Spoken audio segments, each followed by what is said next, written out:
Shalom adik-adik yang terkasih di dalam Tuhan kita Yesus Kristus. Hari ini kita mau sama-sama mendengarkan kebenaran firman Tuhan.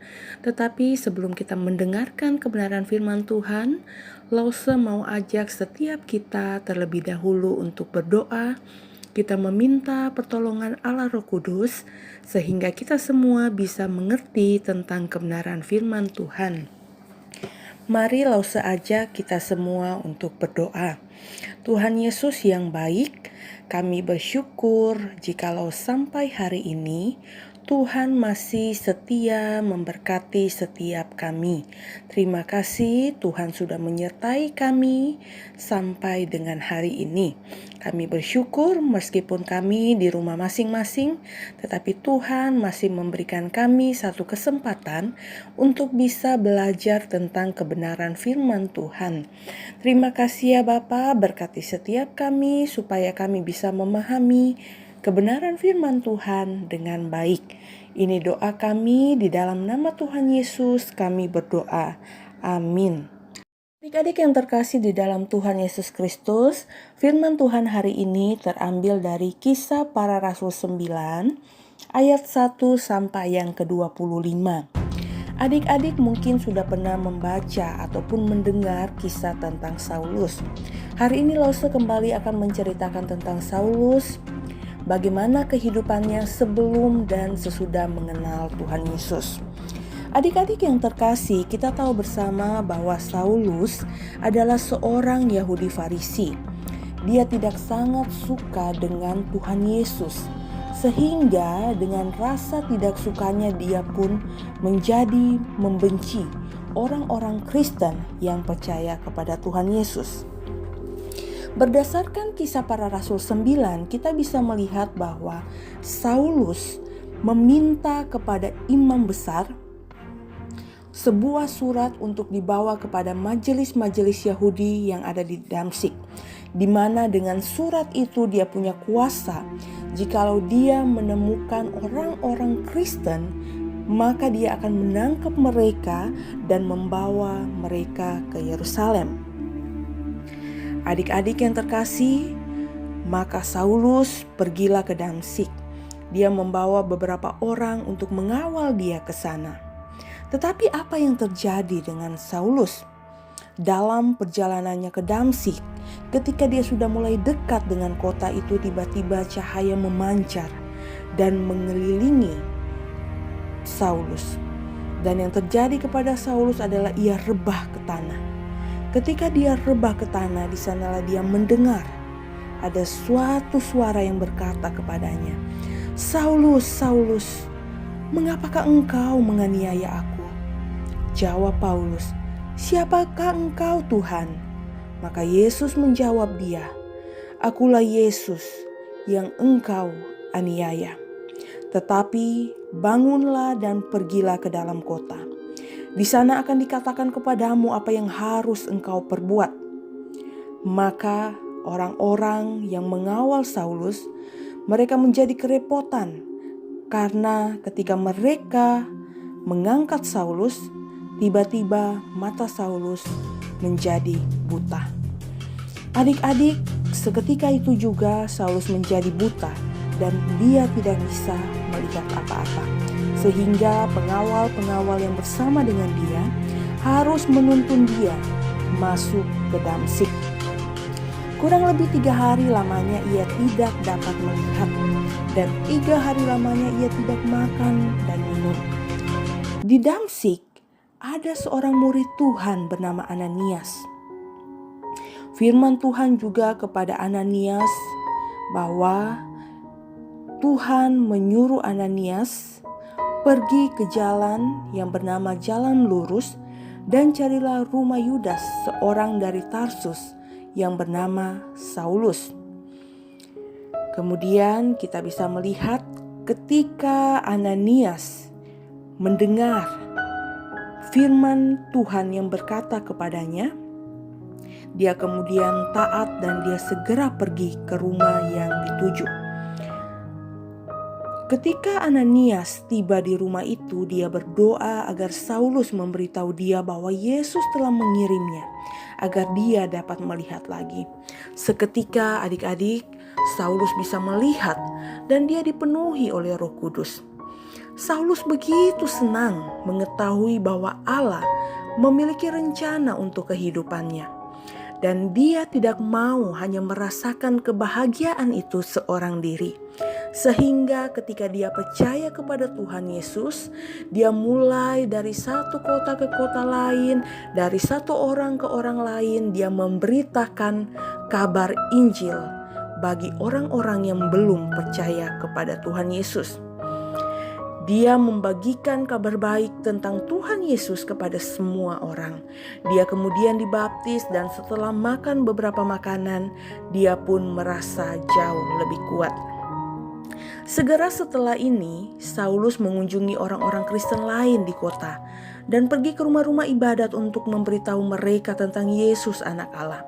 Orang-orang Kristen begitu kagum karena Saulus pernah menjadi musuh mereka dan sekarang ia mengatakan kepada mereka bahwa ia juga percaya bahwa Yesus adalah juru selamat dunia.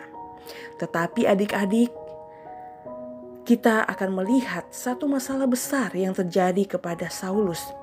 Ternyata tidak semua orang percaya bahwa Saulus yang dulunya adalah pembenci Tuhan Yesus, dia menjadi orang percaya.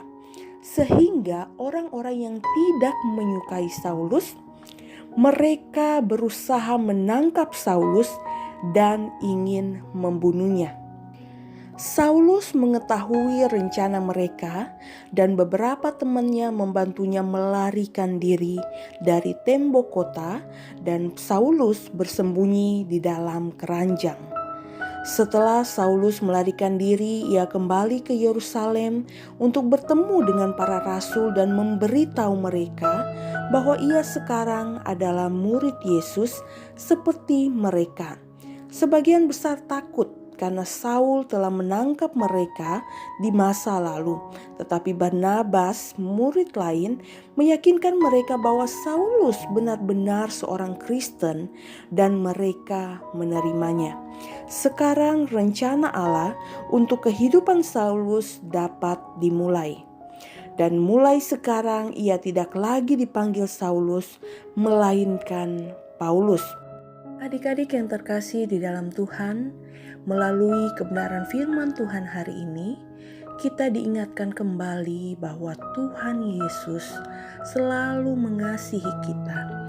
Kasih-Nya tidak pernah berubah buat setiap kita sampai hari ini. Mungkin adik-adik ketika percaya kepada Tuhan, kita masih hidup tidak taat kepada Tuhan. Kita seringkali tidak mendengarkan apa yang Tuhan ingin untuk kita lakukan.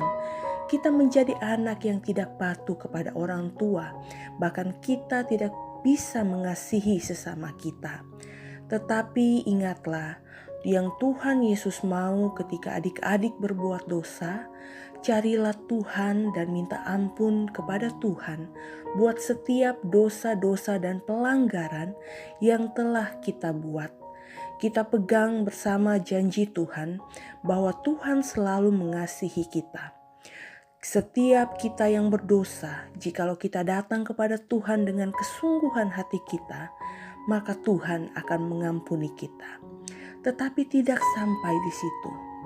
Seperti Paulus, dia sudah bertobat dan hidupnya berubah. Dia melayani Tuhan dengan sungguh-sungguh, dia melayani sesama dengan sungguh-sungguh. Hidupnya yang dulu berdosa, kini dia berubah menjadi orang yang baik, menjadi orang yang taat. Itulah yang Tuhan Yesus inginkan buat kehidupan kita semua.